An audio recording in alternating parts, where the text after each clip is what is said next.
I wanted to make a video for beginners and other artists addressing some of the things I believe can hold you back or place you down a path for a lot of pain and a lot of hurt and confusion. And I don't believe the art practice needs to be miserable. I think there are a lot of misconceptions and unfortunately bad advice out there. So, like many of you, I found myself in numerous subreddits and YouTube videos and tutorial hell, right? Engaging in whatever information I could possibly find. However, I found quite early on that so much of the information online is presented like a blanketed, objective road path. This could not be further from reality, especially when it comes to art. As I've improved, I still look and see a hefty amount of dangerous and ironically inefficient art rhetoric. I'm not claiming to be a gold mine or the gospel. However, I truly believe I have some insightful and important information. Knowing who you are. Most artists I've come across always point out my trajectory, like there is a secret or a shortcut I'm withholding, or that I have some hidden talent behind a pencil. The absolute main thing I see beginners struggling with is focus. Focus does not mean working hard and breaking fingers in this context. How many of you know what you want to make? Genuinely. Why are you drawing? What specifically in your head do you see yourself making? Not only should you take the time to investigate and find out, but you also need to be confident in your opinions about what you like. I mean aggressively borderline arrogant about what you like and why. I knew from the start that I was in love with the human figure and anatomy, and more importantly, using anatomy to tell stories or create unique forms or just visualize some abstract idea I had. The more I drew and the more artists I discovered, the more I could ask myself these questions. So yeah, this is the hard part, knowing what you want. Many beginners and art students jump back and forth between so many subjects, spreading their bandwidth thin, not establishing a foundation in anything specific. Once you get comfortable with one thing, you can transfer to other areas, but rapidly jumping around, yes, you'll improve, but slowly, and you'll feel the tug and pain of seeing elements of your ability falter as you stay away from one of the many subjects too long. No artist is amazing at everything. Even your favorite artist is specialized. My gift was being older than most beginners. I've lived a little and I have more of an understanding of who I am. Drawing is not dexterity based. It's mostly mental, and mentally most of us stand in our own way. Skill building versus project learning, okay? This is the meat and potatoes, along with some ranting, but I must press this into your heads that this is important.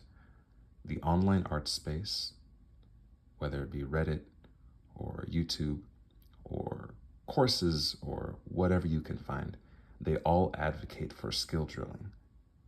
Fundamental exercises day after day, month after month, year after year. Some of them, in good faith or bad faith, even advocate for holding off the art you want to make until you are good enough.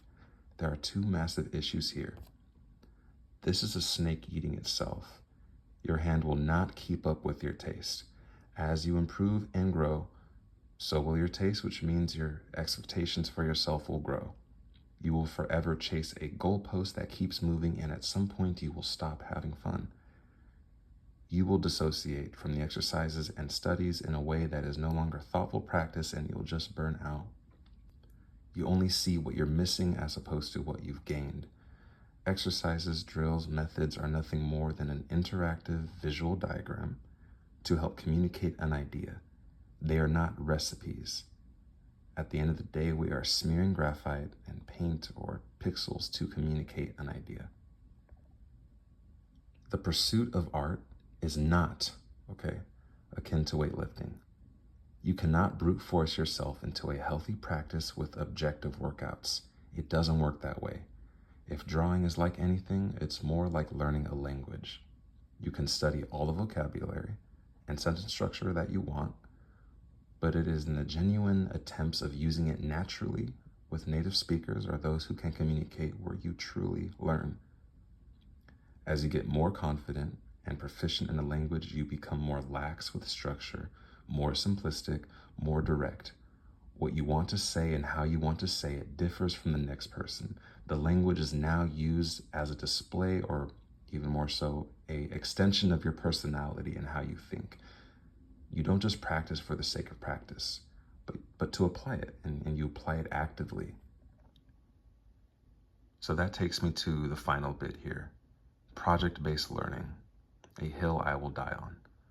I believe that project-based learning is many times more efficient than simply grinding studies. So what is project-based learning? It's when you tailor your practice to always engage in your interests and passions. Studies and exercises are only an answer to your shortcomings in your project. A project can be anything from a single character idea you had, to capturing a view you really love, or making a comic book. And I'm sorry you've been lied to, but no amount of turning cubes and rendering spheres will teach you how to make a comic book. If your dream is to make a comic book, you learn the fundamentals and the theory and the discipline alongside making the comic book. You need to learn these things in context of what you want to make. Practicing theory in abstract only is like a chef who wants to be world class by simply reading recipes and never gets into the kitchen. When you are engaging in an idea that you actually care about, even if you believe it's far out of your current ability, there's something that happens in your brain that skill-based learning cannot provide. You actually care. You will give the extra time, effort, attention, and focus. Most importantly, everything you learn is immediately applicable to the next thing you work on. You'll have data, real data. You'll see what your work needs. Do not try to have the skill before starting the project. The project will teach you the skill. When you work on something you care about, looking good is no longer the only benchmark. And in my case, it usually becomes the last. Now you get to ask, is my idea clear? Is my intention felt? Did I spend enough time on it? Do I like my decisions? Where did I struggle? Where did I succeed? Did I have fun? And finally, does it look good? As early as the second month of my journey, I began attempting real pictures to a complete finish. And I've got to tell you, one picture that you give your all to, not just hours, but days, is worth so many studies. The point isn't to be good, it's that you always come back. And this will be sustainable if every time you sit down, you are sitting down and doing something that you just find deeply fun and enjoyable and invigorating.